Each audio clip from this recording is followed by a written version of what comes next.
Короче говорят, 2 kundan buyon menga oyijonim barmog'ingizni ham qimirlatmang, o'zim kelib tozalayman deb aytadilar, lekin bugun chidolmadim. Mana shu kapsuladan ishlatib ko'rmoqchi bo'lib, eng kir pijamamni topib oldim. Bu duo holati edi. Shu kapsuladan foydalandim deb kir mashinamga qo'yib yubordim. Mana ko'pirishini qaranglar, qizlar, hidi shunaqa zo'r ekan. Вообще butun bir uyimga hidi chiqib ketdi deb. Posli holatini qaranglar.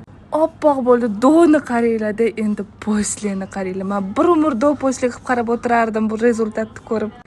Keyin birdan garabaklini suviga ham shu kapsulani qo'ydim deb polni uylarimni pilisos qilib chiqdim. Va gilamlardan shunaqa zo'r hid kelyapti. Ichida o'yla kir bo'lsa ham, zato ko'pirgan. Keyin yumushim ichida qolmagan ekan. Yumushimga ham mana shu kapsuladan bo'shatdim-ku. Vau! Keyin hamma yoqqa sepib chiqdim. Shunaqa ham приятный hid keldi uyimdan. Umuman uydan chiqqim kelmay qoldi, ishonasizlarmi? Oshxonalar, pardalar hech qayer qolmadi. Keyin qarasam, oynam вообще razvo bo'lib yotgan ekan, ikkita bolani. Ikkita bolali uyda yashayman, shu точно.